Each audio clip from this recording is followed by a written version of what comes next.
کوئٹہ کے علاقے سریاب روڈ سے ہاکی گراؤنڈ کی جانب جانے والی علی مدد جدک کی ریلی پر حملہ ہوا۔ ابتدائی اطلاعات کے مطابق دھماکے کے نتیجے میں متعدد افراد زخمی ہو گئے۔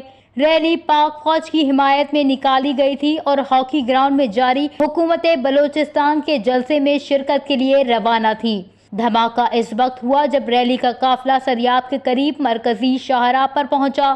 سیکیورٹی فورسز نے علاقے کو گھیرے میں لے کر سرچ آپریشن شروع کر دیا ہے، جبکہ زخمیوں کو قریبی اسپتال منتقل کر دیا گیا۔ تاحال کسی تنظیم نے حملے کی ذمہ داری قبول نہیں کی۔ حکام کا کہنا ہے کہ تحقیقات جاری ہیں اور سیکیورٹی الرٹ مزید بڑھا دیا گیا ہے۔ ترجمان حکومت بلوچستان شاہد رند کا کہنا تھا کہ بلوچستان حکومت نے حاجی علی مدد جدک کے قافلے پر حملے کی مذمت کی ہے اور واقعے کی رپورٹ بھی طلب کر لی ہے۔ حاجی علی مدد جدک کے قافلے پر حملہ بزدلانہ اقدام ہے۔ منتخب نمائندوں پر حملے جمہوری نظام پر حملے کے مترادف ہے۔ حملہ آوروں کو کیفر کردار تک پہنچایا جائے گا۔ امن و امان کے خلاف سرگرم عناصر کی سرکوبی ناگزیر ہے۔